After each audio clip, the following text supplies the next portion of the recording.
auditorium.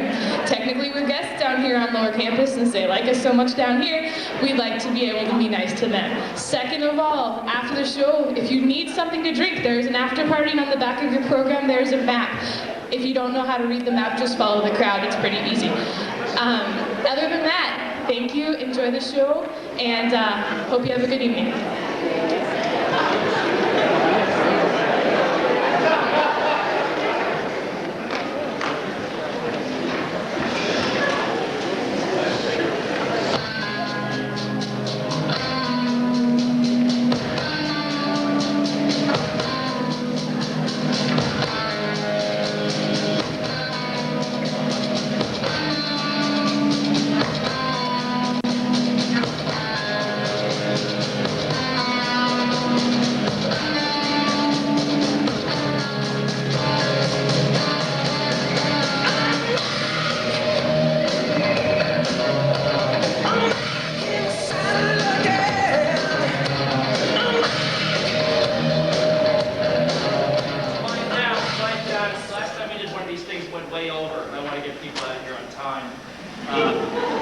Before we get started, I'm going to go over a couple of law review instructions. For those of you that came in late, this is the Boston College Law Review 2003. If you're supposed to be a different law review, you're in the wrong place. You'll have 2.5 hours to watch tonight's show, and at the conclusion of 2.5 hours, there will be a 5-minute break, after which you'll watch an additional 2.5 hours. You should be sitting with no empty seats in between you. This will make it seem like tonight's show is a big hit. And if there is an empty seat next to you, please feel free to put your empty bottles on it. If at any time tonight during the show you have to go to the bathroom, please do so one at a time. If you return from the bathroom and don't understand what's happening on stage, don't worry, no one else does either. Okay, now I'm going to read the Code of Law Review Conduct. Audience members are expected to laugh throughout tonight's show. Therefore, it is an a priori assumption that you will be either drunk or high during the show. The 11 of you right now who are not drunk or high, please be warned, none of this will be very funny. Audience members are also reminded that due to having a life, some students will not be watching tonight's show. Therefore, you should not discuss the show in comment where your comments might be overheard. Unless you do so loudly and comment on how fucking hilarious the show is. And finally, before we get started, the production staff has asked me to remind you that tonight's show aims to offend all equally and does not discriminate on the basis of race, religion, gender, or being named Wiley. Also, please note that tonight's show is rated R for strong language, violence, brief nudity, and some very bad singing. Okay, good luck and enjoy the show.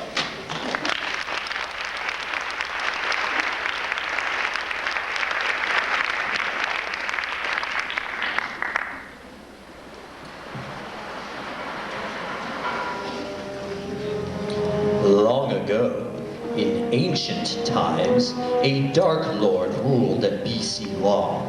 He was cunning, treacherous, and told everyone he met that he knew Bill Clinton.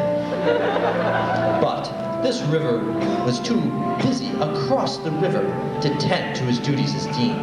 So he vested all the dean's mystical powers in a ring. With this ring, he brought great evil to BC Law. Darkness reigned, suffering abounded, and every first year was required to take ILPR. But one day, the ring fell out of the suitcase thing and was lost.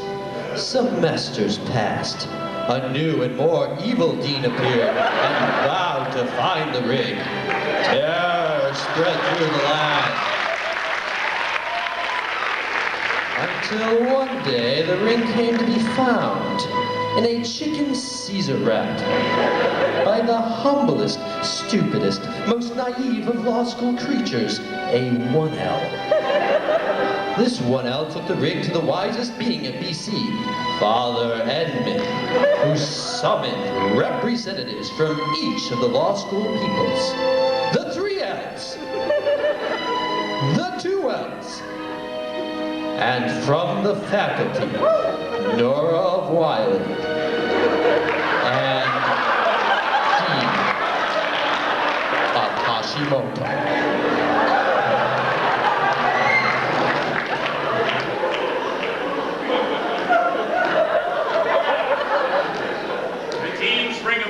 Is a great evil. If Garvey finds it, he will finally achieve his ultimate dream, uniting church and state.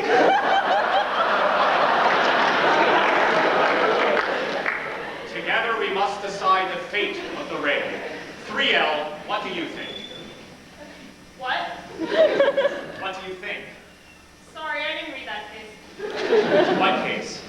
Whatever case you're talking about. The 2L! The 2L, we should get the ring.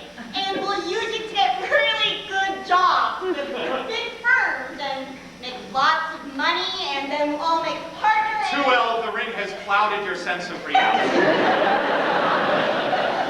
The faculty should take it. Think of it.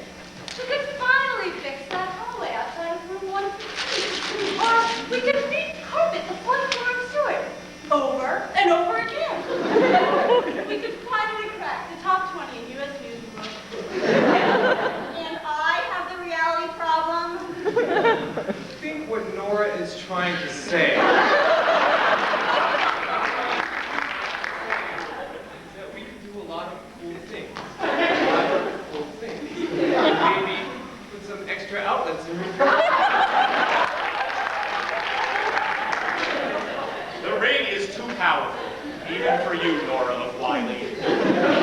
Garvey has already used it to build an army of mindless minions to destroy all good in this world. I know. The Federalist Society.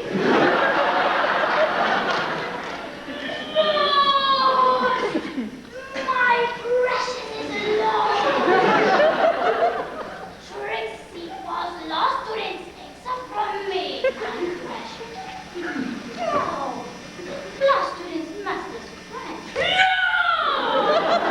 Trixie students takes it from me. My precious. Who's that? Avi Soifer.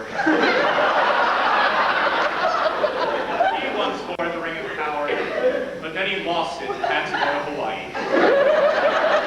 Now all he has is his desperate quest for the ring and his awful puns. So I thought things you should give us the precious as a token of friendship. I think it is clear the ring must be destroyed. Nice work, moron. Hey, you just try getting a job without a ring of power, okay? The ring must be taken to the darkest corner of Kennicottle Library and cast into the ring. But whoever takes it faces danger and death at every turn. And they'll have to go through that stinky bathroom in the basement. Jesus Christ, do I have to make all the plans? First we're going to Good Life, then White Horse, then Phelps. Well, I really need this job, and I love working really long hours, and can I mention, here, I was semi-finalist in client counseling competition. The faculty will take it.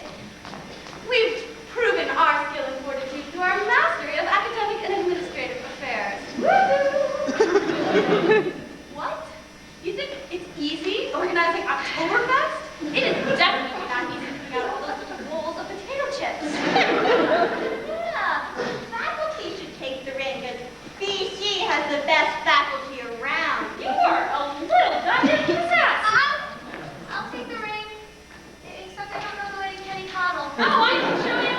No, I'm only on campus Tuesdays and Thursdays. Not even every Thursday. I'll show her if you give me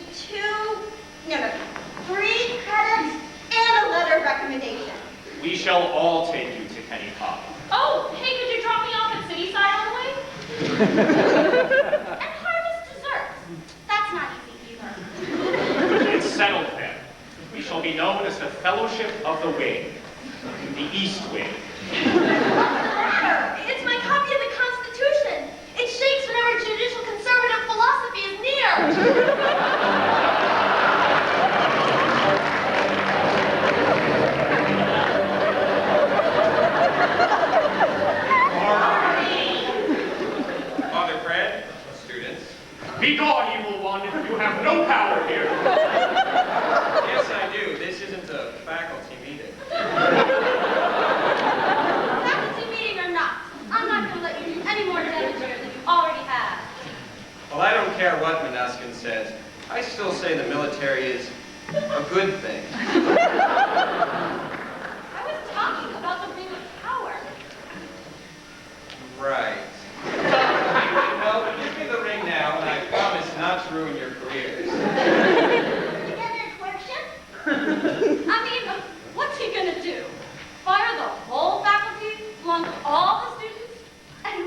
have an idea. All right, Master of Doom. We'll give you the ring. But before we do, could you tell us a little about the history of BC law? It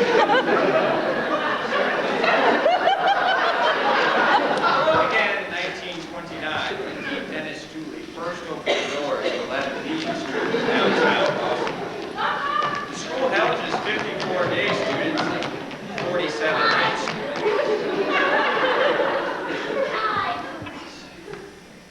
So I thought I'd give him free beer.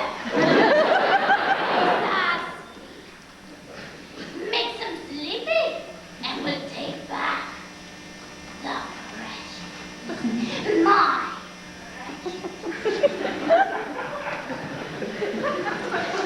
Anyhow, the school occupied just 5 rooms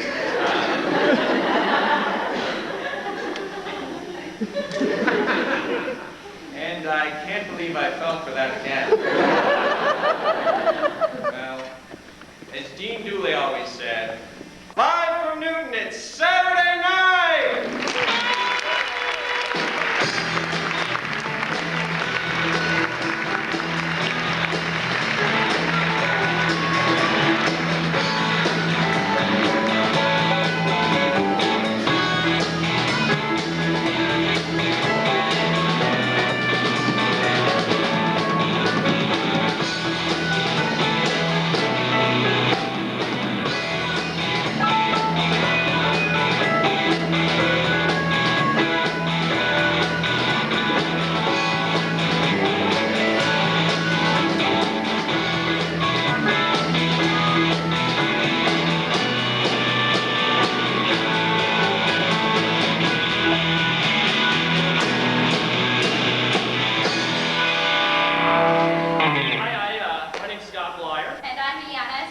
And we're your directors for this year's Law Revue show. And Scott, seeing that I'm also LSA president, students have come up to me during my Food for Thought tour.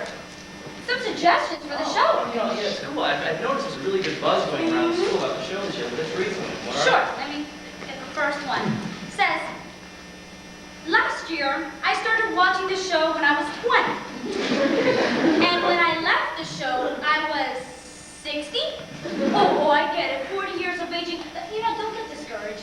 Actually, wait a second. Think about it. That's actually perfect. See, a lot of you out there don't realize, but the Boston College Law Revue show actually enjoys a rich and storied tradition of, law students parroting professors and the legal profession in general. And I think it was about 40 years ago, in the early 60s, when the first Law Revue show happened. I guess that would be back in the time when Victor Brudley was celebrating his 80th birthday.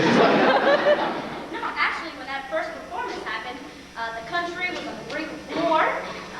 People were out on the streets protesting, and the economy was in shambles. Sounds vaguely familiar. Well, ladies and gentlemen, this entire theater has been crowded all week long with newspaper reporters and television cameras because they've never seen anything quite like these kids from Newton who call themselves the B-Seagulls. Ladies and gentlemen, for the first time on network television, may I present to you the B-Seagulls!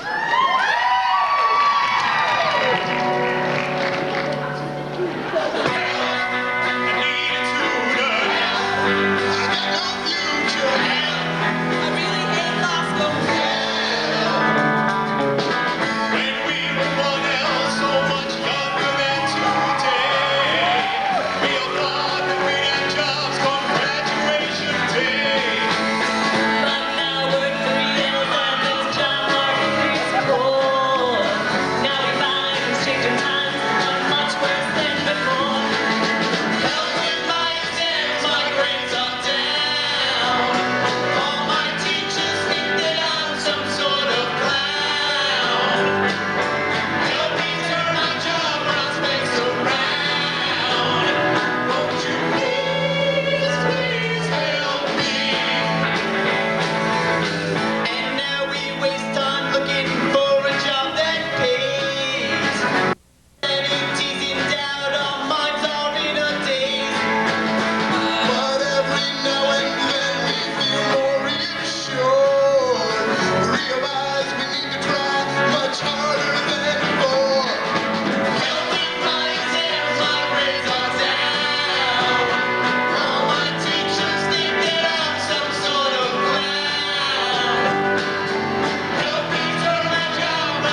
all of us here? Right, whatever. Anyway, as the 60s gave way to the 70s, things started to get noticeably more funky on campus. And of course, the Larga show was sure to reflect this change. That's right, funky. Sure, like schmookers. No, I was actually thinking more like funky, like Professor Fitzgibbon's wardrobe. Shaft has nothing on him. Oh, such a mom. Talk about Fitzy. Can you dig it?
Speaking of wave, I used to spike my hair up in a wave, and I remember learning about your rabbit. Wait a second. Back in the 80s, I thought it was Madonna. Material Girl, right? No, don't make fun of me. For real, I really did think I was Madonna.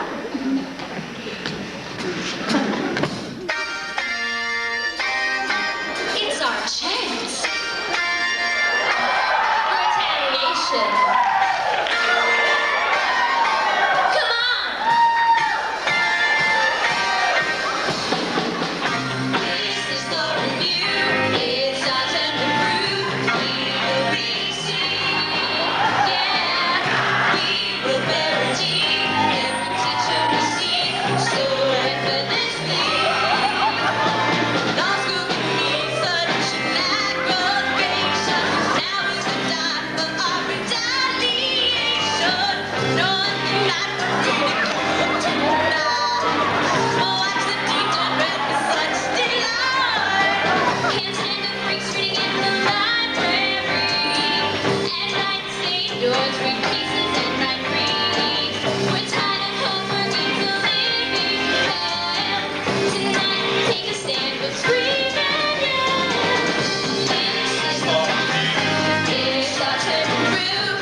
In so many ways, this is the fate.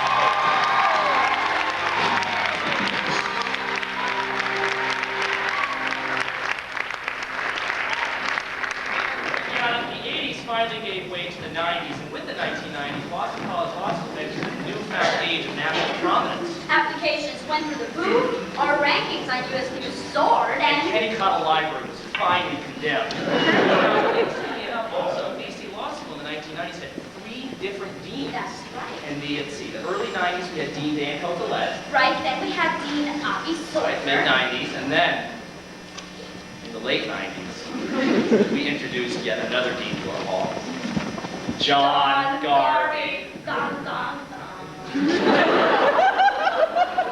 And ever since then, he's been a key player in all of our law review shows.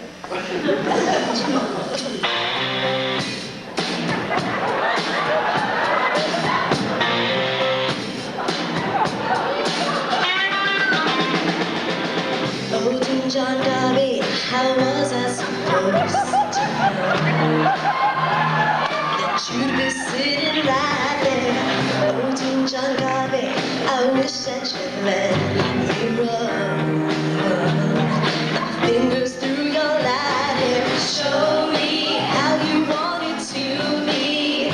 Tell me, Garvey, 'cause I need to know now. What, because your soft red cheeks are killing me, killing me.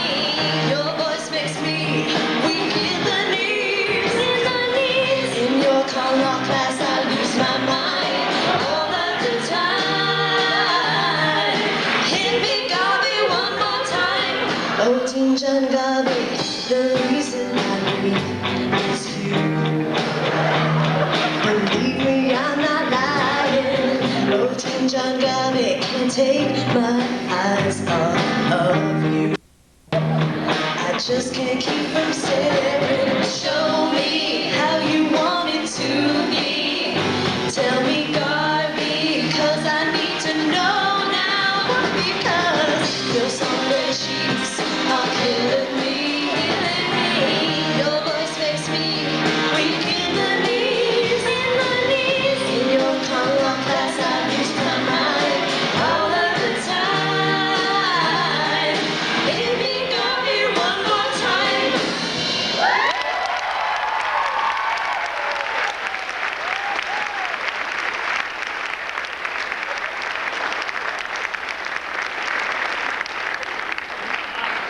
I guess it really does pay to be a dean.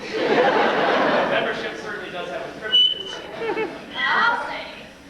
Anyway, well, that brings us to present day and today's show. And, it seems going through all those years of law review shows, the more things have changed, the more they really have stayed the same. That's right. Costume songs may differ, but the message really does remain the same. Professor's always going to be spooked. Overzealous 1Ls will always get raked over the coals. And our legal profession is, of course, always going to be made fun of. The woes of the job market will always be ridiculed for cheap laughs. But in the end, it's all in good fun, because deep down inside, we all love BC, right?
It's Law Review.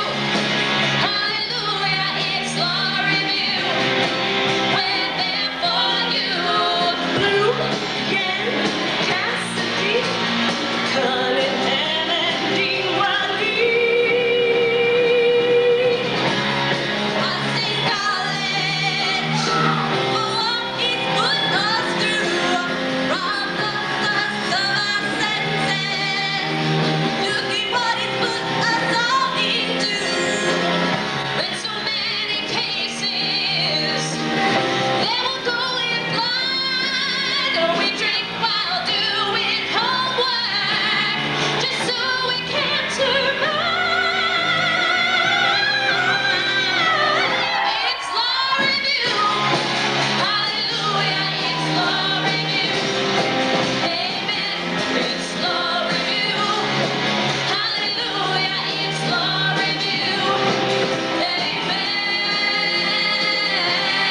Recent events have led to questions regarding our school's admirable commitment to an environment free from discrimination. We now invite you to imagine a Boston College law school that isn't as kind or tolerant as it is now. Imagine a Boston College law school with no anti-discrimination policy. Imagine this and ask yourselves, have we taken one precarious step down?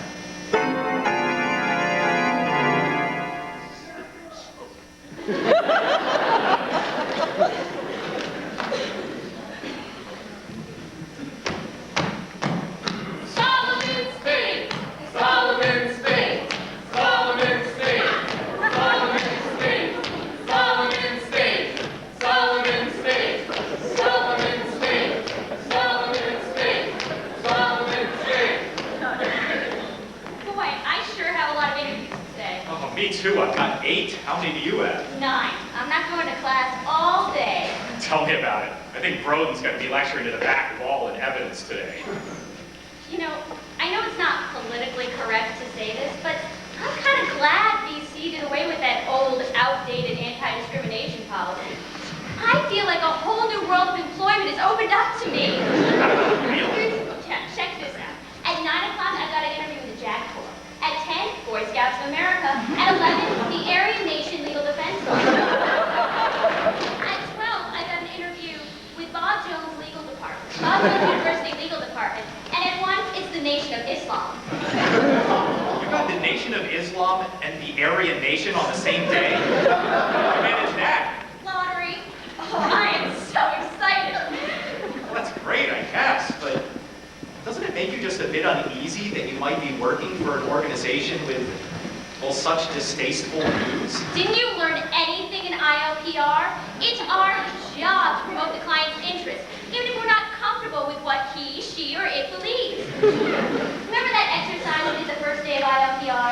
Yeah? You know, the one with the woman who wants her husband's elderly father to croak so she can get the house so she makes him sign a do not resuscitate order at gunpoint? I don't think that's how it went. Whatever. That exercise taught me that no matter how immoral, disgusting, and gross your client's views, they're paying you a lot of money to smile, nod, and act like their friend. That's what's known as role handshake. I think you and I got very different things out of ILPR. What gives you the right to take the moral high ground? What's your interview today? Well, Come on, out with it. What's your first interview? the Mafia. No. I just scheduled them early so I could have a warm-up, you know, a throwaway. I don't really want to work there. I hear they have a great benefits package. But they kill people. Oh, and so do tobacco companies, but don't they deserve to have someone in their corner too? Well, arguably they don't, but... You better get to your interview. I hear the Mafia doesn't like to be kept waiting.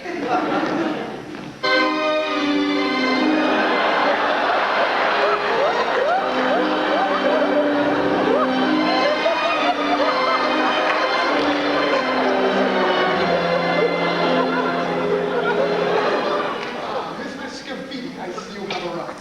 Please, have a seat. Introduce yourself. Oh, no, thanks. Well, then, let's get started. I see you maintain good grades. You're on Law Review, the real Law Review.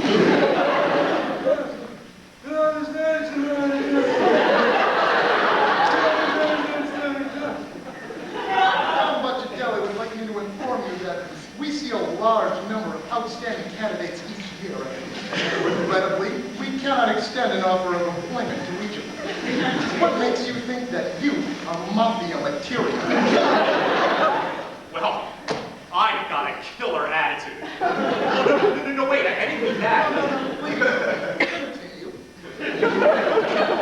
And, well, my people skills are sharp as a knife. Oh my God. You see that? It is clear to me that you will fit in quite well with our firm's unique culture. Is there anything you'd like to ask of us? Well, will I have any sort of choice of what kind of cases I get to handle?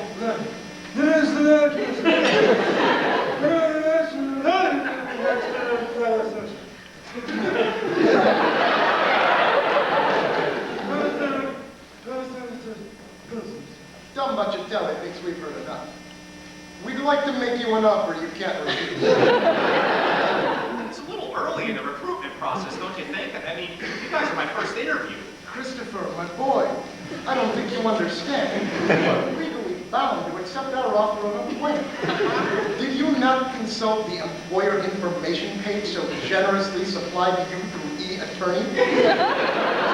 Come on, no one reads those. You should have read it. At the bottom with the fine print, it says, and I quote, "By accepting and scheduling an interview with the Mafia, DBA, Cosa Nostra Enterprises, you impliedly agree to accept any offer of employment made to you. So you see, my boy, this is quite literally an offer you can't refuse." Oh, come on, that can't be legal. Legal? Has or legal? Now, either your signature or your brains will be on this employment contract. Later that day,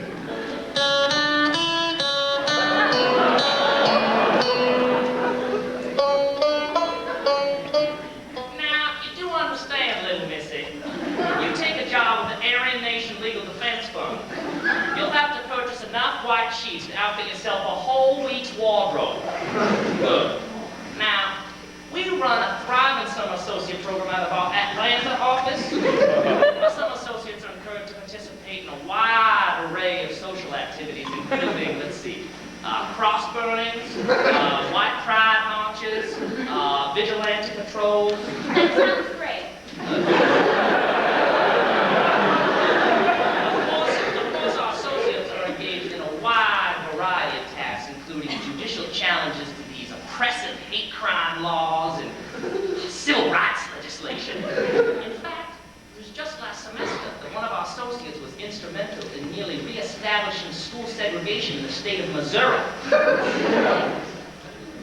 That sounds great. And as your zealous advocate, I will have to help you actualize your goals, however misguided I may think they may be. I do just love you lily-livered Norwood liberals. Y'all are just tripping over yourselves to protect the rights of me and mine to express views that y'all just can't understand. But I'll tell you, I never thought I'd see the day that you'd run and protect me, to help me. Oh, wait a second. That's my cell phone rung in my pocket. Would you excuse me just a moment? Hi, this is Cletus P. Culpepper. Fine, thanks, and yourself? No, you don't say. All that fuss and only 3 burning crosses in the lawn? They didn't even get the rope all the way around his neck. I imagine we can take care of this. I reckon I'll be at the office in a couple of minutes. I'll talk to you then. Bye now. What was that all about?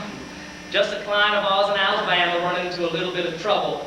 You know what it's like when good old boys decide to have themselves a good old time. Now, I can't be specific, but I can tell you that it involved a rather spirited discussion about the nature of the war of northern aggression. Will you look at the time? Now, where y'all running off to? Well, I have another interview and we're running over and Well, don't you want to hear about my marriage? Oh, what could have gotten into her? Oh, well, plenty more where she came from. How I do love a slow economy.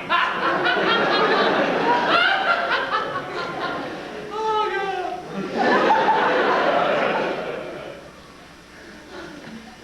What you have seen here tonight may seem implausible,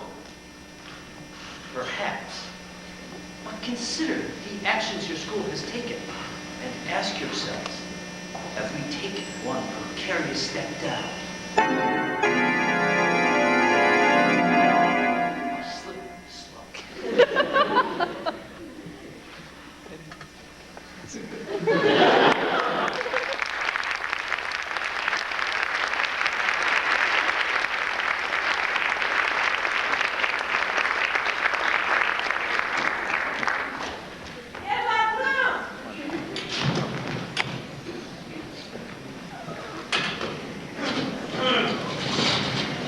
And now, Deep Thoughts with Professor Bob Bloom.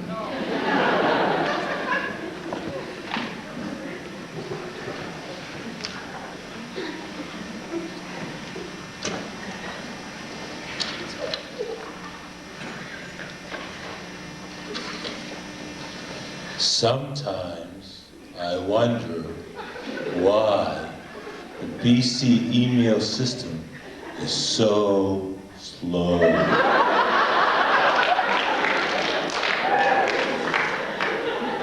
I think it's because the whole system is powered by little hamsters named Zig, running on treadmills. That makes me very, very sad, because I think, wow, those poor little hamsters must get tired. But then I can't open my email. And I think, stupid hamsters named Zig, run faster.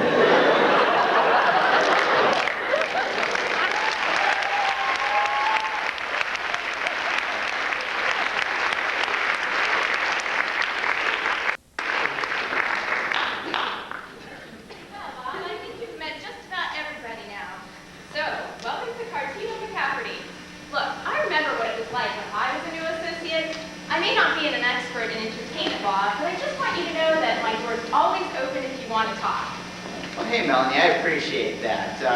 Thanks. You know, I'm sure I'll be asking everybody a bunch of questions for these first couple of weeks, but God willing, it's going to be okay. You know, I mean, whenever I'm really up against it, some people think it's corny, but I like to ask myself, what would Jesus do? I don't think that's corny at all. That's a great idea. As a matter of fact, I think he's already programmed into your speed dial. See, yep, here he is, extension 5316. Melanie, I don't mean Jesus. I mean Jesus, you know, the Son of God. Yeah, no, look. Christ Jesus, extension 5316. Jesus is extension 4212. But people get those numbers mixed up all the time. Melanie, I know I'm the new guy, but you don't really expect me to believe that Jesus Christ works here at CBC. Yeah, I mean, everybody knows Jesus. Well, not everybody, but who knew he was such a good lawyer? He's been an associate for a while now. An associate? Just an associate? My Lord and Savior? An associate? Well, being on the low-key was kind of his idea. He's not supposed to be here, like, officially or anything. He's just warming up for his big comeback tour. Besides, between you and me, he'll never make a partner. He brings in way too much pro bono work. Unbelievable litigator, but not much of a moneymaker. But heck, what are you gonna do? He is Jesus and all. What? You mean I work in the same building as Jesus? Yeah, but relax. He's the nicest guy. Well, like ever, I guess. Well, what group does he work in? Well, he dabbles in all of them, of course. But he's huge in high-profile criminal defense. He's kept every single one of his capital murder cases off of death row. And you should see the guy in the sentencing phase. When it comes to the death penalty, he's got amazing authority. I can't believe this. Yeah, and you know, he wasn't even the only religious figure to have expressed interest here. A while back, I heard that Elijah was going to work in estate planning. And then there was Buddha as well. Let me guess, you couldn't pass the insurance physical. Actually, immigration problem.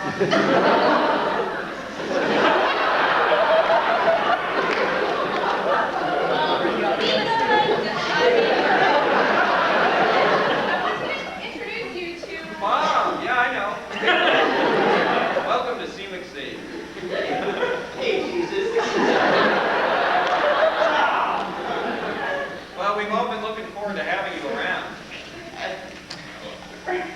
You're Jesus. Jesus. Hey.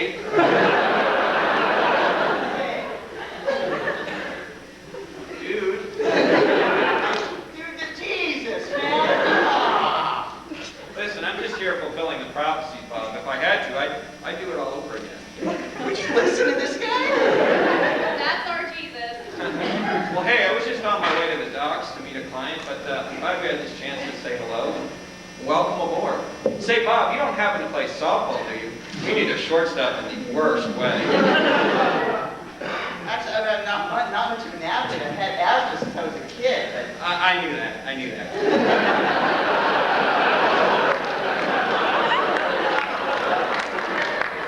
Listen, softball or no, you swing by my office sometime and we'll see what we can do about that asthma. You're serious? You cure my asthma? Bob, come on. This is so cool. Hey, don't worry about it. Melanie, take care. Bob, door is always open. My extension forwards automatically to my cell phone, or you could send me an email, or, you know, Craig.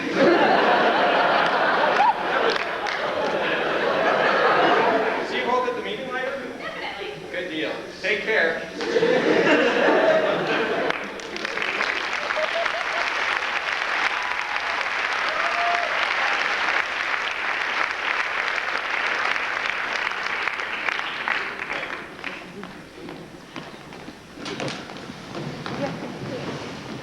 All right, everyone, let's go ahead and get started. Jesus is going to be late. Evidently got hung up at the dock. Something about a shit-faced crane operator freaked and dropped a cargo container. Gosh, I hope Jesus wasn't hurt. No, don't worry, I'm fine.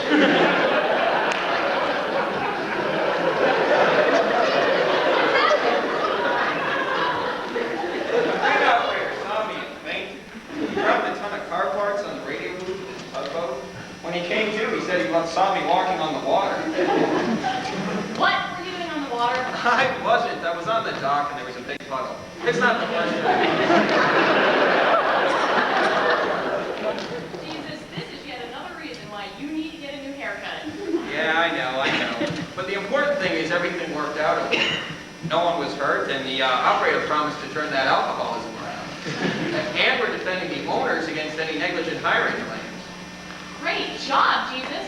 You know what? I think we could all learn something from this. It's like I always say, if life gives you water, you gotta turn it into wine. Well, let's get going. Tom, what's going on in the Miller case? All right. So if you're Jesus Christ, what was Mary's maiden name? Hold on a second, Jesus. Tom, I think we can all understand that you had your doubts in the beginning, but he's earned a place on the team.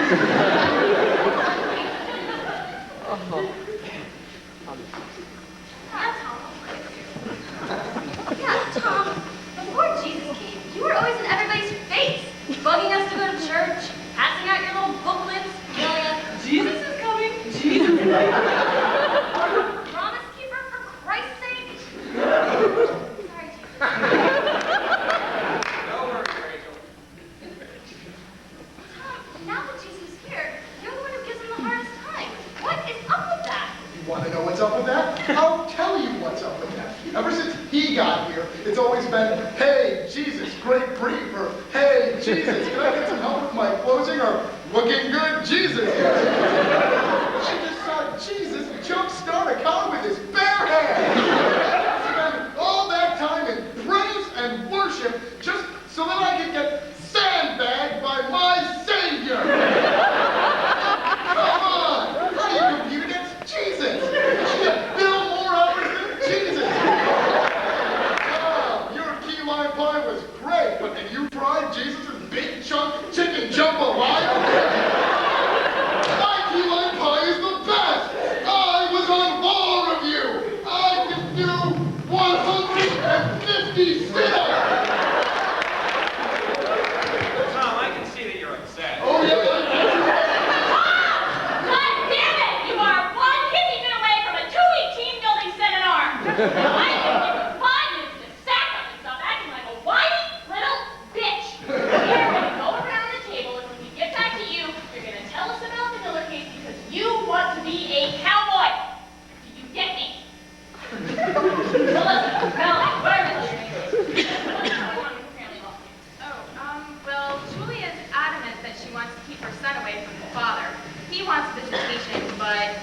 really slimy. I think we're going to have a hard time convincing the judge that shared custody isn't in the best interest. Tough one. Any ideas, anyone? Jesus, looking at you. You sure he's the father? Well,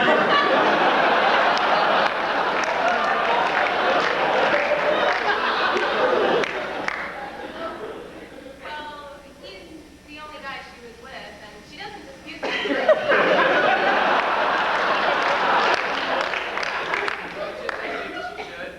I'm not sure I understand. Sometimes crazy things happen with paternity. I'm just saying. Good eye, Jesus. That is the lawyer. Unfortunately, in this case, we're probably going to have to go with more conventional instincts. Keep on it though, Melanie, and let me know what you come up with. Rich, we're going to get to you in just a second, but Kevin just brought me CMC's new radio ad. Let's go ahead and take a listen to it and see how it came out. At Cartino McCafferty, we've provided expert legal services for more than 25 years. Services for individuals, families, and large and small businesses. At Cartino McCafferty, we know there are a lot of law firms to choose from, but there's another good reason to work with us. We're the only law firm with Jesus Christ. That's right, Jesus. The wonder counselor, the God hero, the savior at law. Put the power of Cartino McCafferty and Jesus to work for you.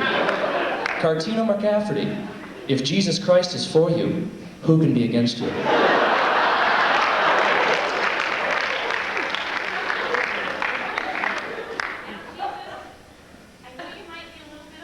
Oh, yeah, I'm upset. I think it's a pretty faithful, upbeat message, Jesus. Yeah, maybe just a little better with that catchy little jingle. The Jesus lover. Joan, this is exactly the kind of promotion that the covenant prohibits. Jesus. Covenant. Pivot. These are such flexible words. That's the whole point, Joan. I'm not here to be this firm's commercial monkey. No one thinks you're a monkey. You're like Sarah Lee. But you're a lawyer. And you came down from heaven. You died on the cross, but Sarah Lee. That's it, Joan. I'll have no more part of this, all right? This commercial takes this house of law and turns it into a den of thieves.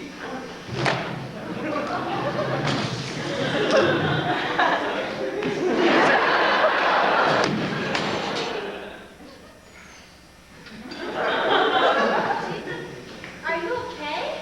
Jesus, I don't think anybody meant... Not now, Joan. Not now. I'll clean up here and we'll talk about action in the commercial. But right now, I need a minute. Fine. Take as much time as you need. Hey, Jesus, maybe you should think about taking a vacation. I've got this buddy who's a travel agent, and he just raves about this 40-day survivalist thing in the desert. Guys, you actually learn how to drink your own pee.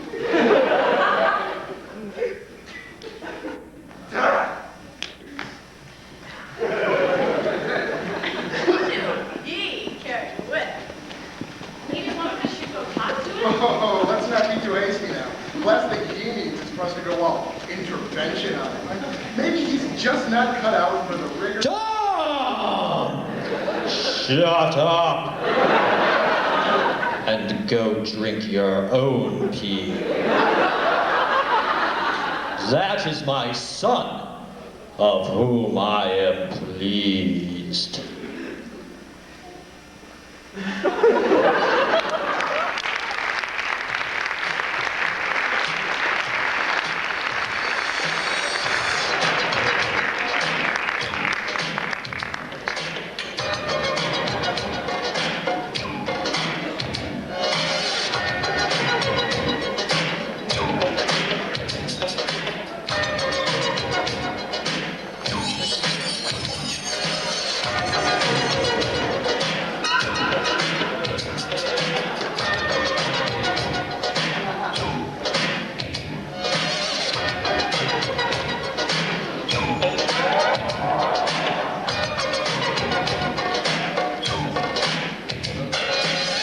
like a jungle sometimes. It makes me wonder how I keep from going under.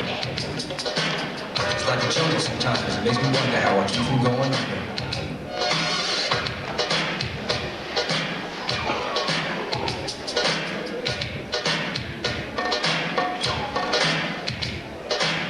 Broken glass everywhere. People pissing on the stage, you know they just don't care. I can't take the sound, can't take the noise. Got no money to move out, I guess I got no choice.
So, kiddo.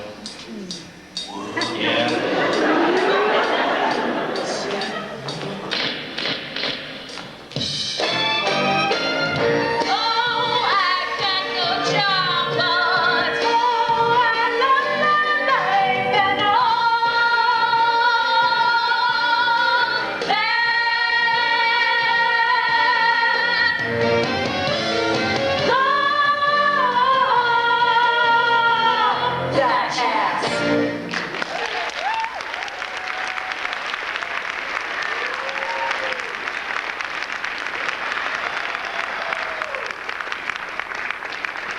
And now, Deep Thoughts with Nora Wiley.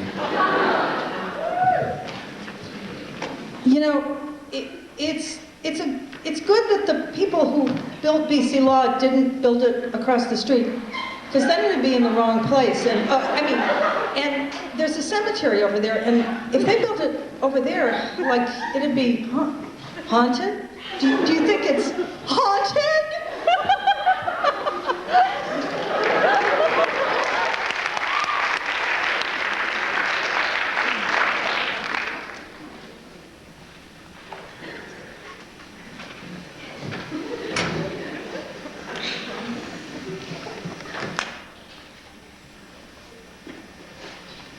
Hello, friends. As you all know, or will soon find out, one of the unfortunate tasks of being a lawyer is having to deal with these clients. I mean, who are these people anyway? They don't understand the difference between the arrest evidence rule and the parole evidence rule. And they have no appreciation for legal formality. Well, we here at BC have come up with a way to deal with these pests. It's called ILPR. And in just one short semester, we may have you believing that these clients are actually human. The first step is to overcome the initial strangeness of the clients and their idiotic problems. Things ain't going well. We're running out of money, and we really need to deal with Sunapee.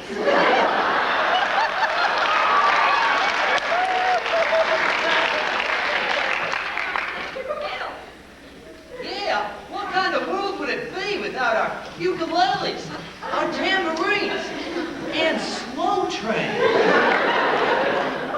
Slow train? What is that? Some sort of retarded railroad?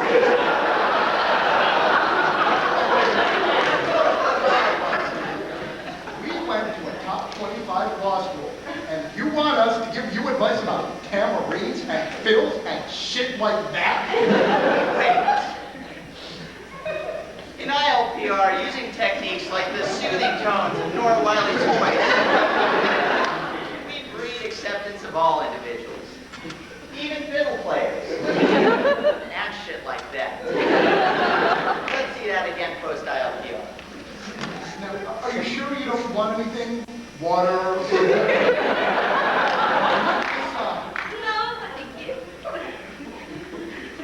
Well, then, if you're ready to begin, then why don't you tell us about your problem? We had this deal, see? But now, we were going to play this concert, but now they just won't let us play. Oh, I've been so agitated about the whole thing, I haven't been able to play my fiddle in a week. You know, I can really sympathize with you. I used to play the fiddle, too.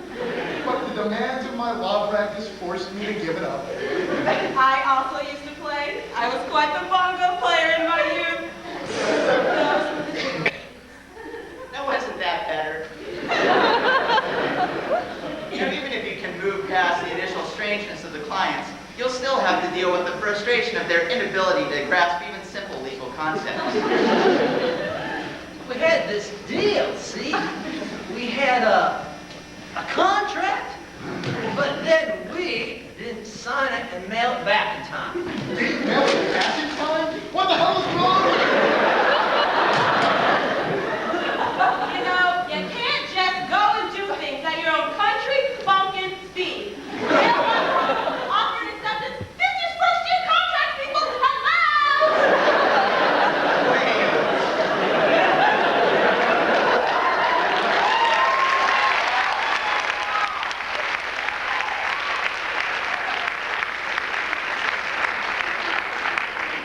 In ILPR, we teach our students that clients are extremely stupid people. Incapable of grasping even the simplest of legal concepts.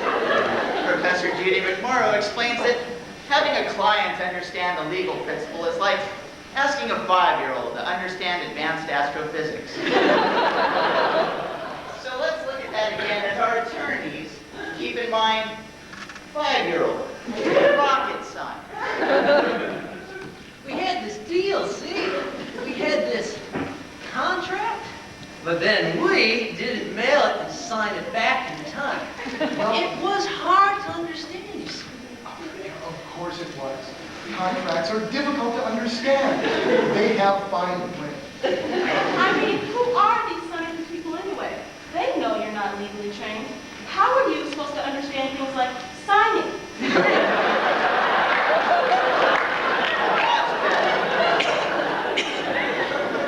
Now we move on to the last part of our process. If a client is coming to you for advice, they are going to want a specific outcome that's completely incompatible with any body of law that exists in your state, country, or planet. Breaking the news can be tricky. We'd really just like to play at the concert. Oh, that'd be great. No, don't mention it. Don't even mention it. We are not miracle workers. Who the hell do you think we are? Yeah, we would have a better time trying to get Helen going to sea again to get you your desired result.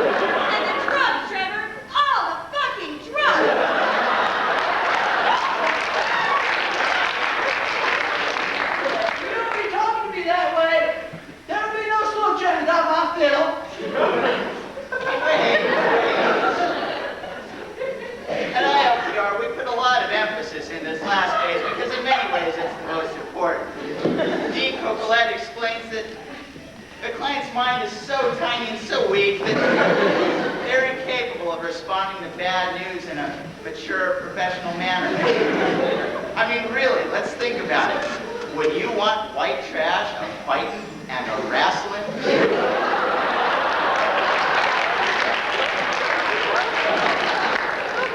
Especially with all that expensive furniture. Let's see that again, post-ILPR. We'd really just like to play at the concert. Oh, that'd be great. No problem. Don't even mention it. Don't even mention it. Well, thank you. Don't thank us, thank yourselves. You two are the true heroes. And I'm sure after some mediation or some informal talks with the Sunday people, everyone will be a winner, especially folk music. That wasn't that special.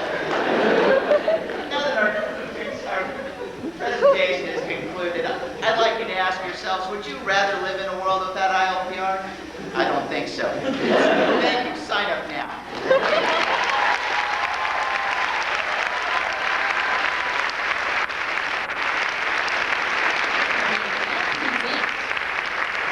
Parking the car.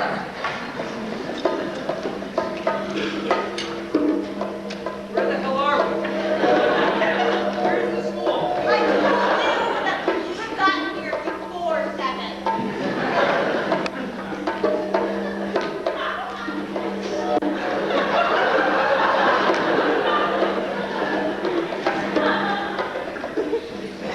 Anything?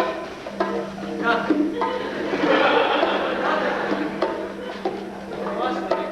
I don't think you are the net for us to go this way.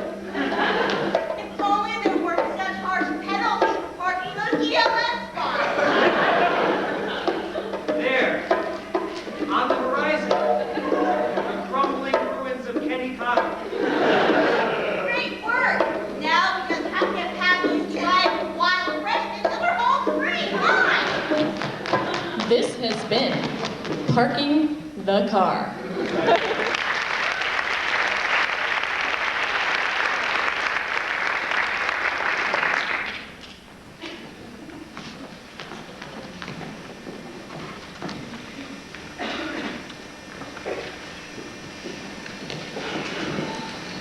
Right, we've seen a lot of crap today. Hopefully you don't suck. What's your name and what do you do? My name's Juliana, and I go to law school at BC. Oh, you poor thing. You must be so traumatized. Oh, tell me about it. I'm down 120 grand, and I ain't got a job, and I guess that's why I'm here. Whatever. Tell us, what are you going to play? Well, I'm going to be performing Objection by Shakira. Okay, so you were a failure in your law life. Hopefully you won't be a failure in this life. Good luck.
been heard in and around the cafeterias late because of the skyrocketing prices. Memo to people complaining. If your law firm starts with the term Ropes, Hale, Goodwin, Bingham, Skadden, Cravat, or Sullivan, you're not allowed to complain. Or you could, but we're not going to listen. If your firm is Sullivan and Worcester and not Sullivan and Cromwell, you are permitted to complain. Dear students, Nora Wiley continues to recuperate from injuries suffered during a rumble in her ILPR class. Fighting erupted in the class when one of the students representing Don't Think Twice turned down Sunapee's final offer, saying, quote, "If they don't like it, they can kiss my ass." Tensions around school have been running high once again as the Solomon Amendment has reared its ugly face as BC, as JAG officials have come to recruit our students. The students have responded violently to this by sending out the following email. There will be a protest in the courtyard at noon, unless if it's raining, then the protest will be in the snack bar. I'm sorry, people. You call that dedication to the cause? You better look in the mirror. When your parents were your age, it was the 60s. You know, when the real shit went down? You think a little bit of rain would have stopped them? Nah, it used to take tear gas and fire hoses and really fucking angry attack dogs. Now that was dedication. This is why we at Weekend Update would like to help with next year's protest. So sign up for those extra interview slots that Career Services is trying to pawn off on you, and learn from Jimmy Fallon and his New World Order revolutionary players as they present How to Blow a JAG Corps Interview.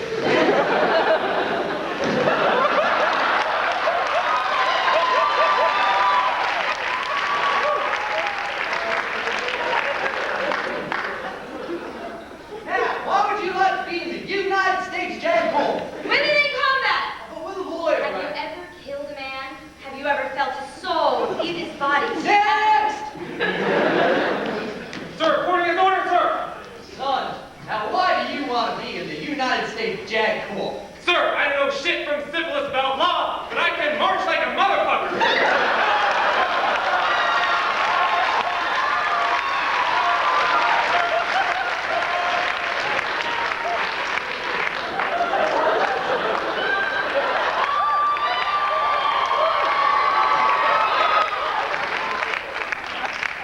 Now, why would you like to be in the United States JAG Corps? Before we get started, I just think I should get out on the table that I'm openly gay, but I wasn't supposed to tell because you didn't ask.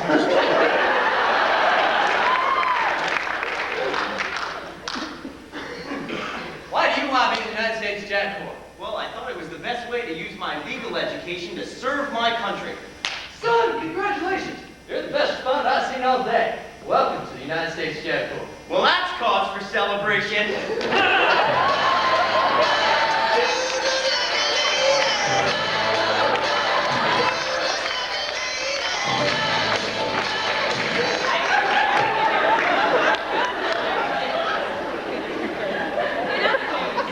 Tracy West announced Friday that grades from fall semester will be available sometime in April of 2007. Concerned that this delay may hinder students' job search efforts, West commented, "Tough shit." The LSA has announced its next social event to take place at the RAC next Thursday. As part of the event, LSA President Ileana Espinoza is planning on channeling Imelda Marcos in an attempt to achieve the total control that has been lacking under the largely democratic LSA.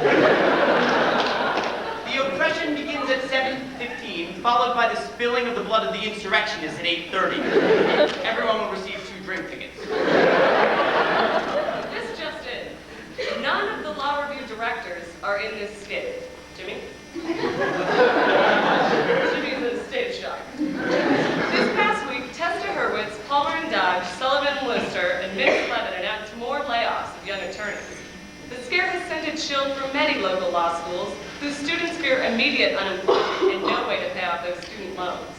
We at Weekend Update have come up with a short list of things that law school prepares you to do, other than the actual practice of law, which apparently no one out there wants you to do. I'll be using the aid of Jimmy Fallon to demonstrate. First, Use your skill of complaining about how much work you have to bond with employed people. Man, I have so much work. Tell me about it. Let me buy you a drink. Second, apply the learned precision of client billables to another type of client. Oh, Jimmy! Oh!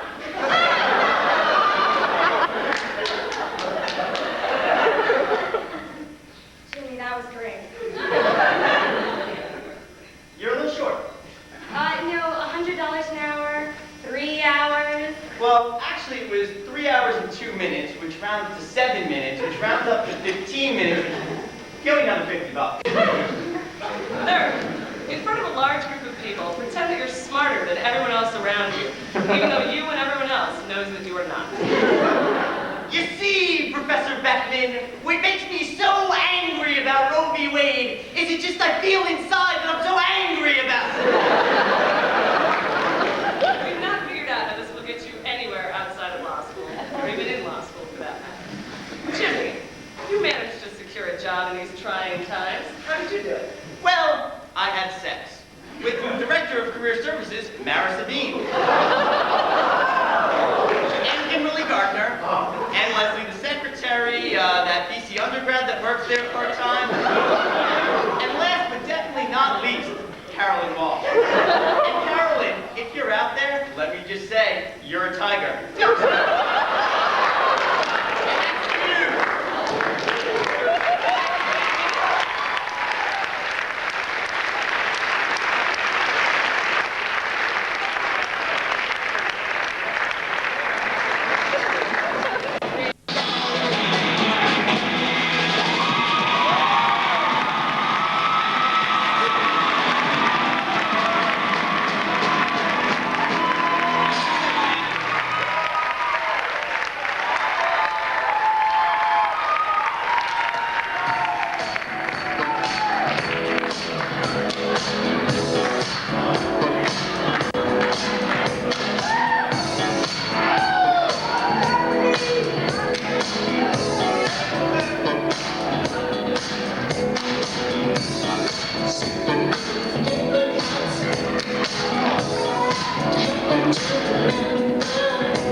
And now, Daily Affirmations with Stuart Smalley. Let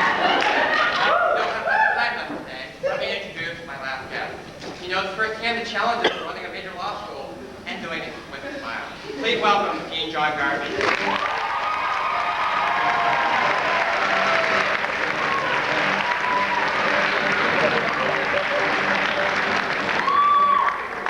Well, John, can I call you John?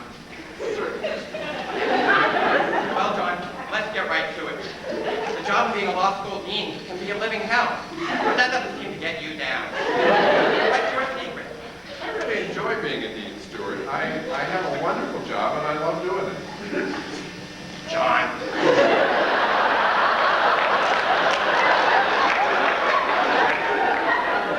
Nile's not just a river in Egypt. Let's face it, in BC law, that's dysfunction junction. Every administrator has a God complex. All professors belong in 12-step programs. And, you know, most of the student body are preparing for careers in codependency. How do you feel about that? I think we have a terrific law school. We have a wonderful administration and a first-rate faculty and a fabulous student body. Aren't you a trooper?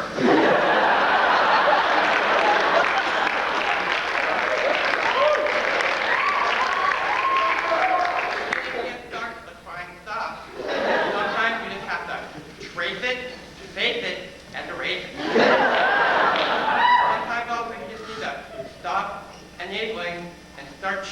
support them. I'm not sure I understand. Well, John, I went to law school. I didn't get the best grade. I didn't get a job with a big firm. In fact, I didn't pass the bar. Okay. What does this have to do with me? John, what I'm trying to say is, sometimes you just have to say to yourself, I'm a nice guy with a great car. I don't have quite a lot of constitutional textbooks to be happy. I actually did write The point is, John, you gotta listen to that inner child inside yourself. You know, that little John Garvey inside all of us. A great poet once said, if you want to make the world a better place, you gotta take a look at yourself and make that change.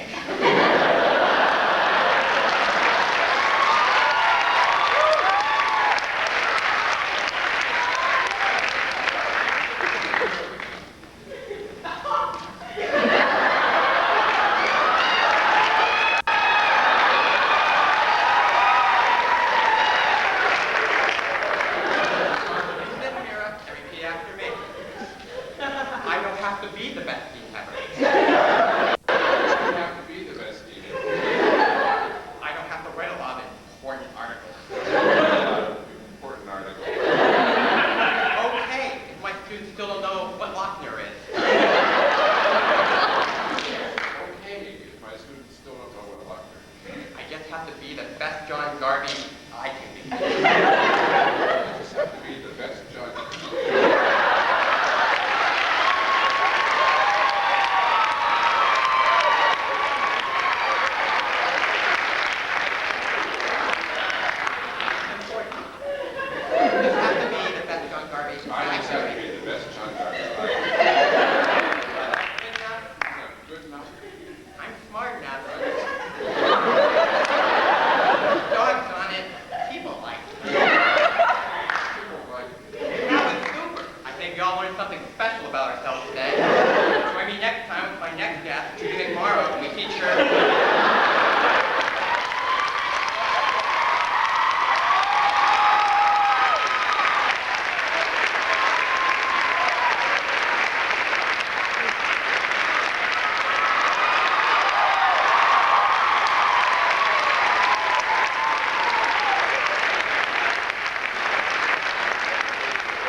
Deep Thoughts with Dean John Garvey.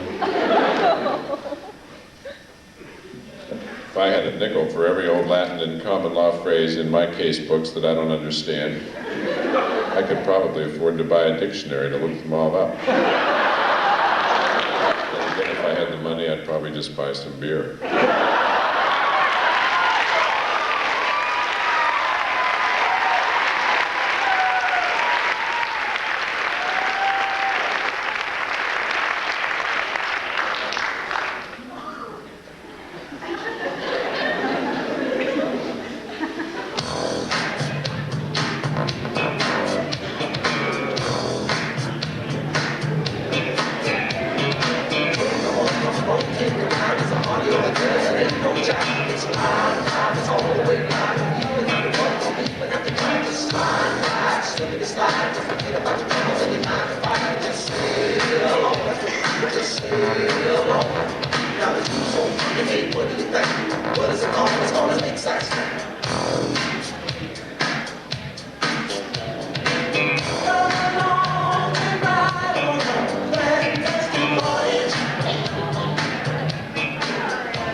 Hello, and welcome to the law school edition of The Bachelor. I'm sure you're all wondering what brings us to BC Law tonight. But let me just tell you, we at The Bachelor always thought we were providing a service. You know, helping that woman find Mr. Right. But after 2 seasons of doing the show, we've decided that blonde girls from Texas with fake breasts don't need too much help finding a date. True. So we wanted to find the most desperate, the most needy group of individuals. And we happened upon female law students.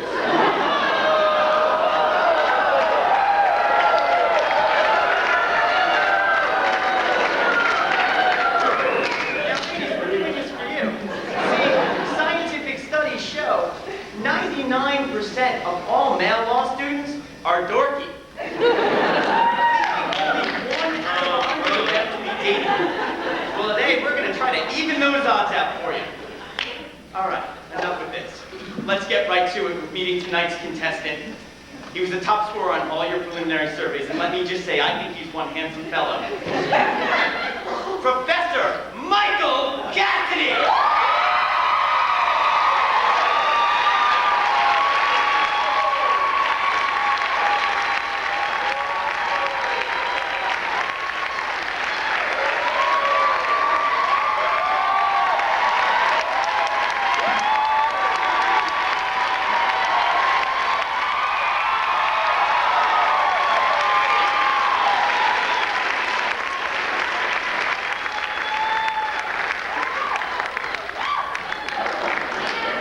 Professor Cassidy, and welcome to The Bachelor.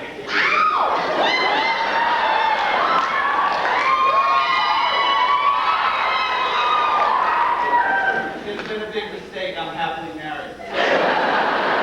You see, we at ABC are willing to go into law against bigger any other law for that matter. But now you should know that in many jurisdictions, liability offense. I can tell you're a law professor. Michael Cassidy teaches ethics and criminal law at BC. He received his undergraduate education from Notre Dame and a JD from Harvard. Impressive. When outside of the classroom, he enjoys working out, watching the Red Sox, and cuddling by that fire with that special someone. You know what? I actually don't enjoy cuddling by a fire. Fires make me break out in hives. But you are a physically fit law professor, correct? Hell yeah!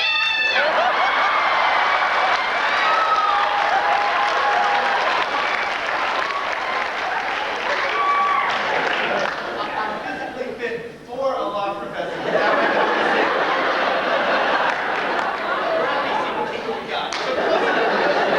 And what lady wouldn't want to infuse a little romance into this guy's life, right?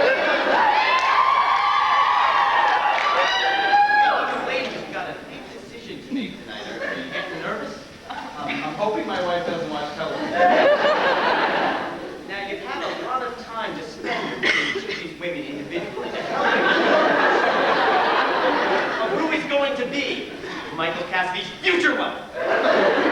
What are you talking about? Just stick with me. All right. Each of the women have recorded a special video to help inform your decision. I will now leave you for private contemplation.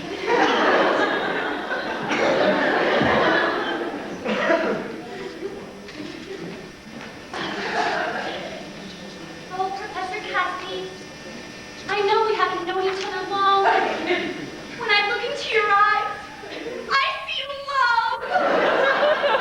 The kind of love that's only written about fairy tales and a little house on the prairie.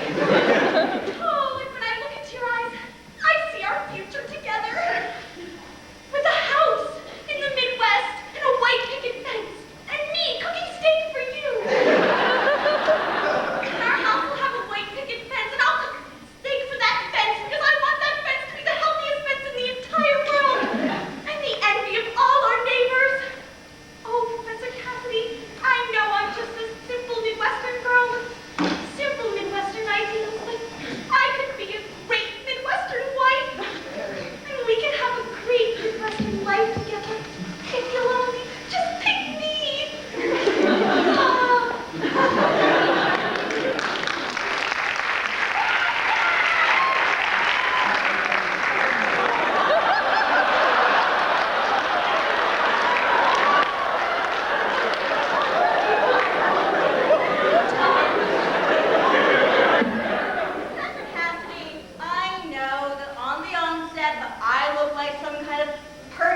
probably need a spray to repel women. Am I right, ladies? Well, it's come time for the final decision. There is one rose left that I leave in your possession right now. And let's bring the ladies out.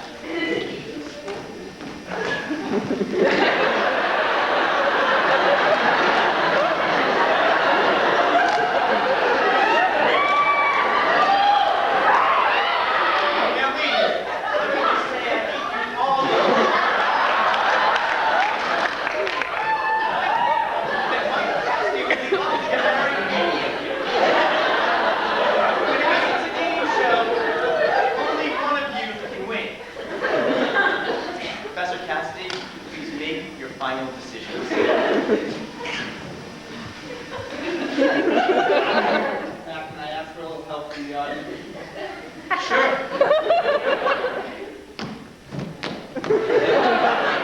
Who thinks I should pick Bachelorette number 1?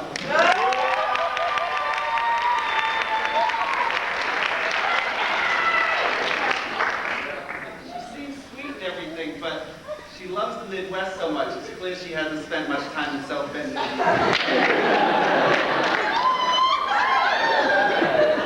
Who thinks I should pick Bachelorette number 3? She's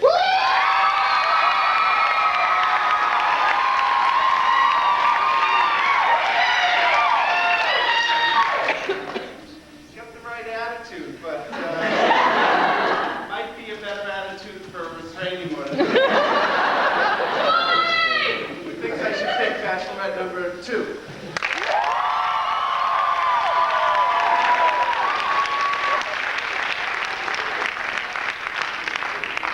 I have a weakness for desserts.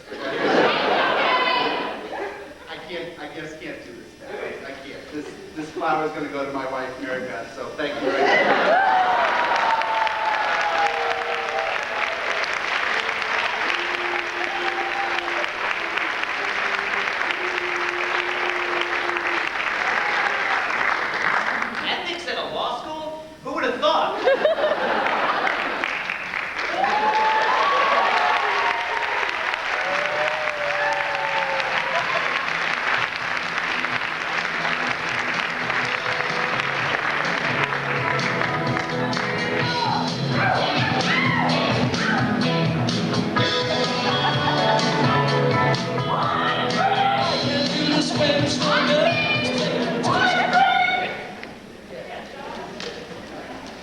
There are 20 minutes left in the exam.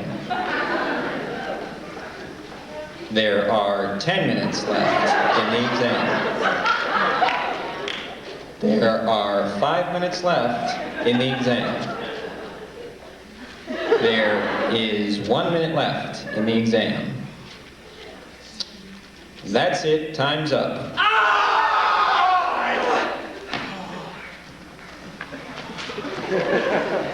Yes, sir!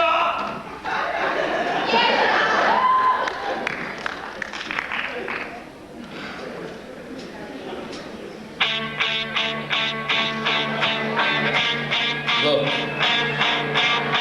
if you had one shot or one opportunity to seize everything you ever wanted, one moment, would you capture it or just let it slip?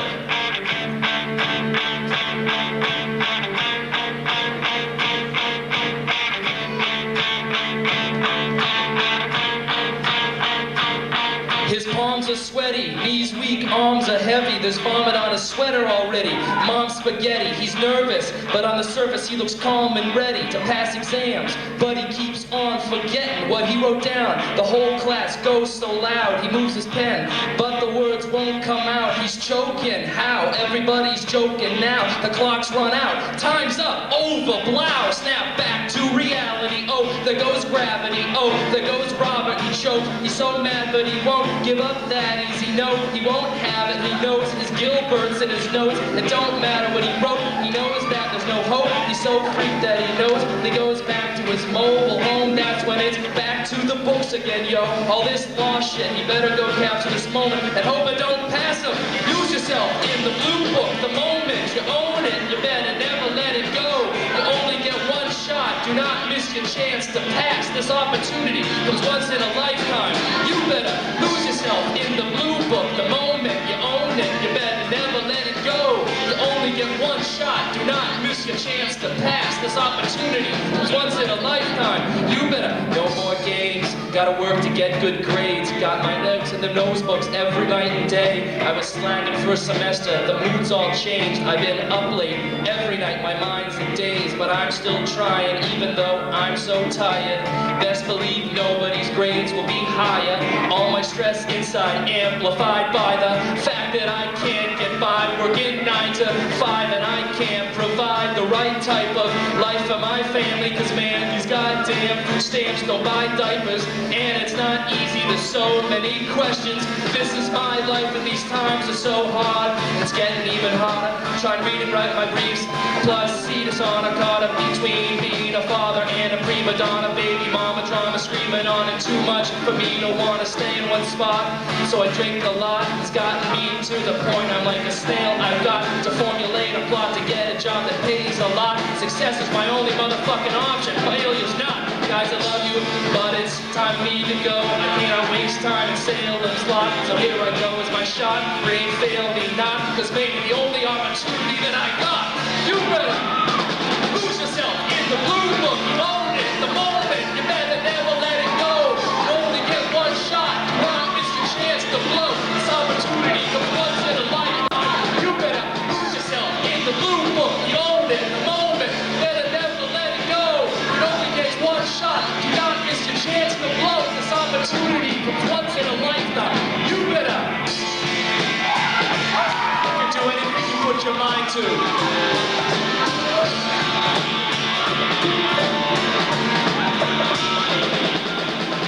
Motherfucking BC law.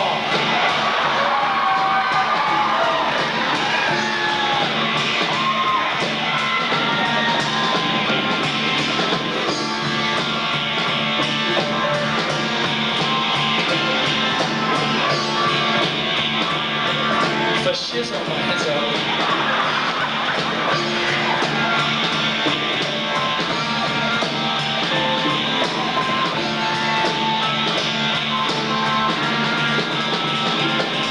We out of here.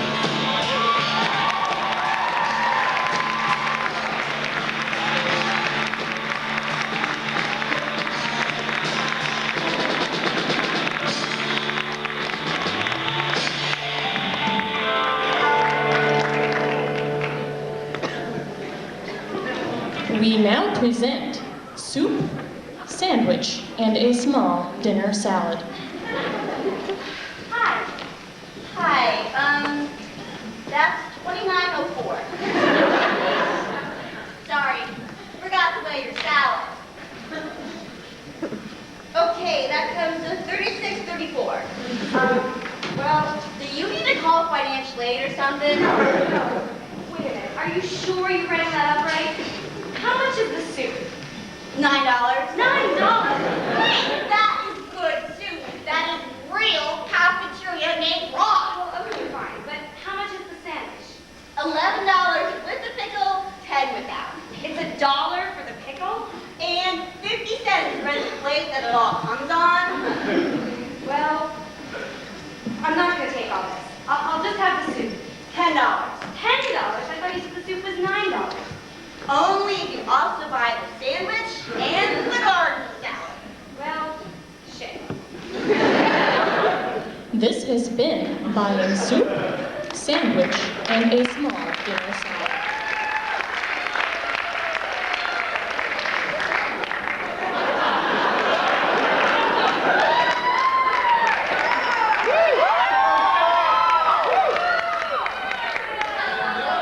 The BC Law Review investigative report. Why do we have a gala? Nobody goes to the gala. People who do go to the gala don't necessarily have a good time. People get rip-roaring drunk at the gala and do things that they regret for the rest of their time in law school. And BC Law students even want a gala. Who's going to the gala this year anyway? A gala? That's so high school. I have better things to do.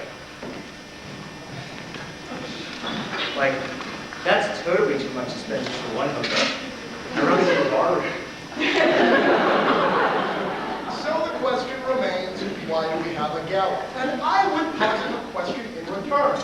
Have you checked your inbox lately? In case you haven't, I printed out some emails with some very telling subject lines. LSA Gala. Your spring gala. Fashion, time change, LSA Gala. Your super duper LSA Gala, vote for Ileana, misspell.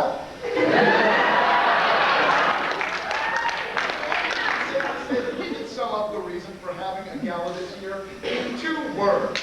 LSA President Ileana Espinosa.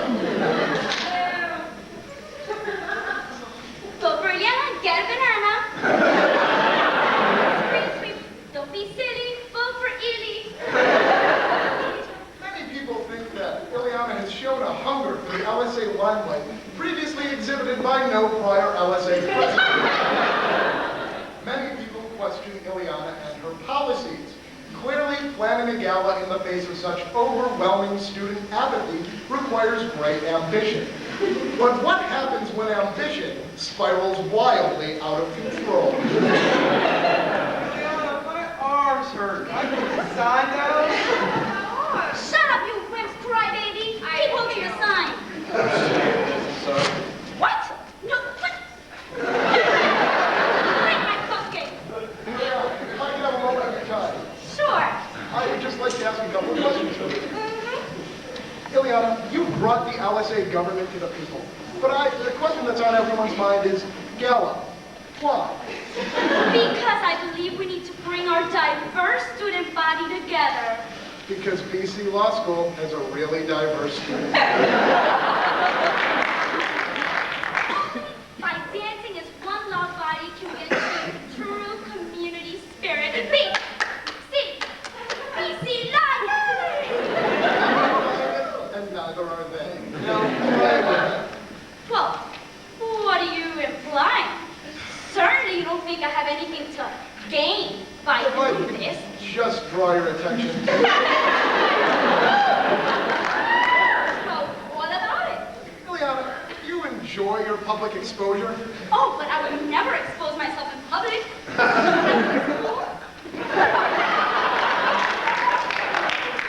I was talking about your publicity. Oh, well, I guess that's not so bad. I mean, I'm sure I could stand for a little bit more publicity. Being gala queen would be nice. And who better than me?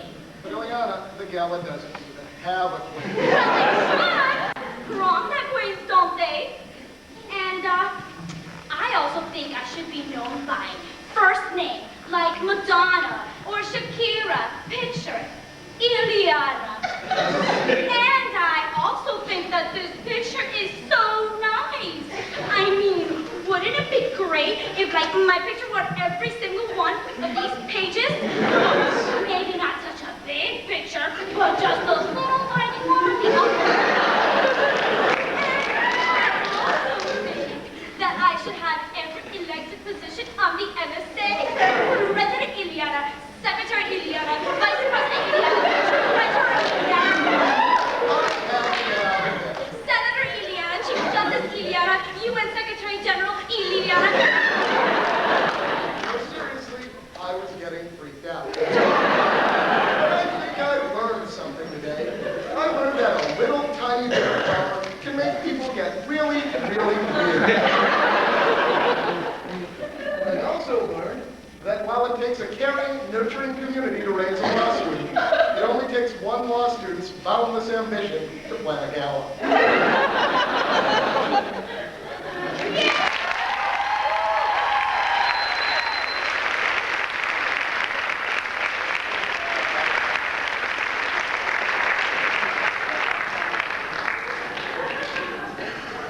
Now that's a walkie-talkie. You can't help but be a little bit nervous when your daughter's out there on the highway. My best friend Jessica and I are taking a trip to visit 3 colleges.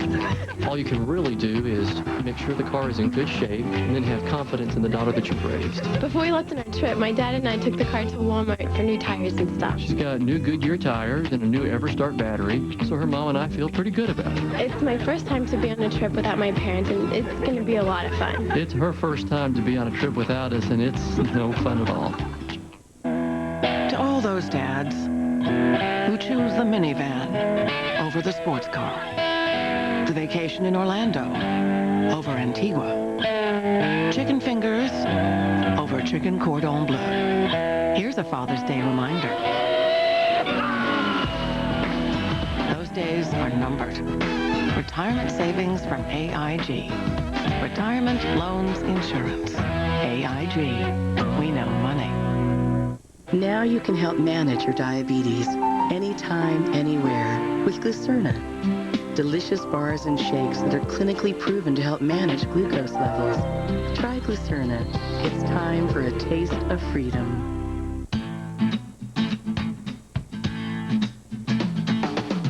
Choice Hotels makes this summer the perfect time to get away. You'll get a coupon for free food from McDonald's when you stay at a Choice Hotel. What's more, we're giving away a 2003 Jeep Liberty and free gas for a year every week this summer. Visit choicehotels.com for your chance to win. Gas, food, lodging. Call 800-4CHOICE and ask for the gas, food, lodging rate. So is an overpass a safe hiding place during a tornado? Many people perceive it as safe after watching the Andover, Kansas video from 1991. But scientists believe it's actually one of the worst places you can be for protection.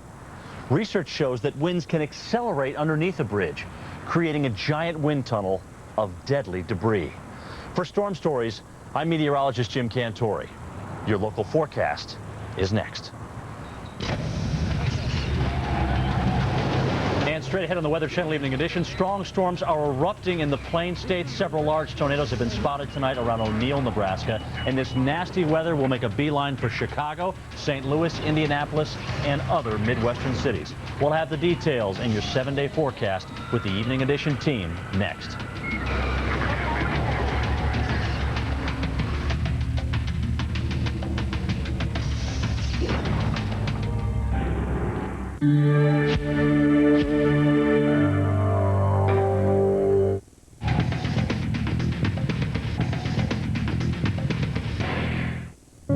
Currently in your area, 61 degrees under fair skies.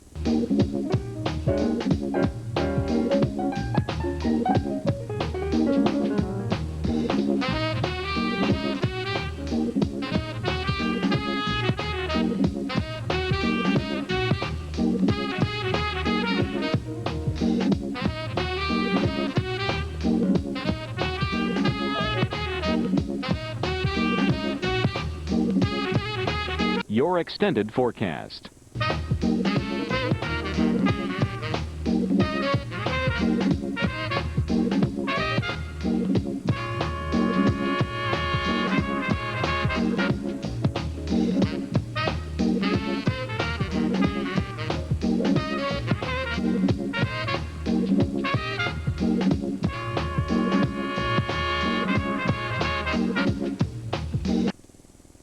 You're watching the Weather Channel. Live by it.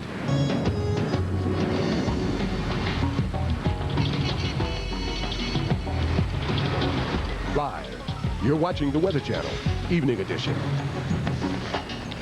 If a picture is worth 1,000 words, then these soggy scenes speak volumes. No, these pictures are not from Miami. Or at least they weren't shot underwater anyway, but it sure looks like they were. It only lasted 84 minutes, but it left scars that are still being felt today. Tonight, a look back at the Worcester tornado, the deadliest twister in New England history. Dangerous weather will be a concern again tomorrow from the southern Great Lakes to parts of the southern plains. So you need to keep tabs on rapidly changing conditions. But the weather should be nice for most parts on both coasts. Hello and welcome to the Weather Channel Evening Edition. Thanks for making us part of your Monday night. I'm Paul Goodlow. And I'm Jennifer Lopez, along with Storm Tracker Jim Cantori. And Jim, start of a new week and start of another round of perhaps more severe weather. Reports of tornadoes out in parts of the plains. That's right. Who's getting hit right now? Well, northeast Nebraska, I mean, I cannot believe how many spotters are out there tonight, but they are spotting tornadoes dropping out of just about everything. 7:49 p.m., storm spotters continue to report a large tornado 5 miles northwest of O'Neill, moving east at 35 miles an hour. So if you really live anywhere from O'Neill all the way over to Sioux City, Iowa, just about everything here is going tornado. In other words, it's producing a tornado. So a dangerous night, to say the least. Let's go ahead and talk about this as we show you the setup here and why we're getting all these very, very active tornadoes. The biggest thick blue line that we have out there is where we have the actual upper air winds. That is this one right in through here. And that jet, of course, is coming in aloft at about 70 to 90 knots. The red arrows going north here is the low-level wind field coming out of the south. So if you're coming out of the south-southeast of the surface and you're out of the west-northwest aloft, that's some spin. And that spin is getting into these thunderstorms right here to the north of the warm front. So that's what's going on here tonight. Let's go ahead and talk about this a little bit further as we go to the storm tracker here analysis. And you can see here our low pressure continues to spin, and the warm moist air, which is what we're showing here with these 60 and 70 degree dew points, continues to come in from the south. And I talked about that shear component that we're getting, the upper level winds from the west northwest aloft over the southeast to the surface, and that is of course helping to spin these storms. And look at the tornado warnings. They're just everywhere from Holt County all the way over through Cedar County, and on back down to the west into Valley County here, Custer County, just getting ready to come out of that. And here's Graham County in Kansas. So just a lot of stuff going on tonight. Here's the Doppler radar out of Sioux Falls, South Dakota, and you can see these storms, especially down to the south. Here's this huge, huge storm in Holt County, which has a big tornado on the ground. This is the one that they're talking about with the storm around O'Neill. The spotters continue to chase the big tornado around O'Neill right now. And as you can see, all this all the way over towards Sioux City, where we have a severe thunderstorm warning. Wouldn't be surprised, I should say, to get a tornado warning out of this a little bit later, as all this stuff continues to pull on back to the west. Also notice how it's lining up east-west. So we're getting 2 to 3 inch per hour rainfall rates out of this stuff tonight. Tremendous rainfall. All right, we're down to the North Platte Doppler radar now. You can see the cold front coming on through. There's another look at that huge tornado, which is being put down out of the cell here in Holt County. And then as we go to the south, as I mentioned earlier, just coming out of Custer County now into Valley County. These cells here have tornado warnings out with them as well as they continue to pull on to the east. Very intense supercells, and what we see tonight, which is most clear, is the shear. There's no question these storms are rotating. Down to the south into Texas we go, to the north of Amarillo. A couple of severe thunderstorm warnings for these cells. They look like they're weakening a little bit, so some good news there. And as we show you the water vapor image, we're not done yet. We're not done by any stretch of the imagination. Look at this jet come barreling in across the west. We've got upper level lows galore here, just a train of them, and they will help to ignite these thunderstorms. Just look at the water vapor imagery tonight. You can see how these storms are just firing up here. What you're looking at is a concentration of the mid and upper level water vapor. Anything that's white or into purple or even into some of these green or turquoise colors is where we have some of that deepest moisture. And of course these are the thunderstorms that are firing up over into Nebraska tonight. And what we expect is all of this just to continue to push on to the east as we go through tomorrow. So another severe weather risk, and now we're talking about the big Midwestern cities. Chicago, Indianapolis is in this, down through St. Louis as well. And there's no reason why we shouldn't just take everything that's going on, the southeast winds at the surface and the southwest winds aloft, this spin that I'm talking about tonight, and just move it east for tomorrow afternoon. So what could they also be seeing tornadoes in Chicago? Absolutely. I mean, their threat is going to be earlier on, and I think the main threat for tornadoes will be to their south. But large hail, locally heavy rain like we're seeing tonight, and certainly a chance for tornadoes, especially, I think, Indianapolis to St. Louis southeast. Okay. All right. All right, Jim. Well, life was certainly not a beach today in much of Southern California. A deep marine layer kept the region just trapped in a soupy fog. See for yourself. People on the beach had to keep their eye and perhaps their hand on the jacket. We call this June gloom. This happens when unusually heavy coastal fog and cooler temperatures hug the coast. This weather occurs where there's an extreme contrast between warming land and cool ocean temperatures. Now tomorrow, you will still be under this June gloom, and it will be cloudy with a high in the mid-60s, and also we still have that Catalina eddy out there keeping that fog layer even thicker. Well, look out. You know what? There's a tiger on the loose in Illinois. Well, Tiger Woods, that is. He and other PGA golfers hit the fairways and greens in Olympia Fields today. Sunny skies and warm temperatures were on tap for today's U.S. Open practice rounds. Temperatures today hit near 80 degrees, but tomorrow may be a different story. Jim has talked about the threat of thunderstorms in the area. Tomorrow's high is expected to reach 74 degrees. But once again, the thunderstorms in the afternoon could be strong and severe, so make sure you keep your eye to the sky and also bring an umbrella as well. Now, what about Sunday's final round? Well, the weather, much more pleasant. Plenty of sunshine, a high of 81 degrees for the final round on Sunday. Now, here's Jennifer with your current conditions from coast to coast. And as we look across the country, well, it's hard to believe that we're seeing so much severe weather in the plains when the rest of the country is seeing quiet conditions. In fact, plenty of clear skies across the area. We do have some showers and isolated thunderstorms coming across the northeast, but most of the thunderstorm activity is starting to die down.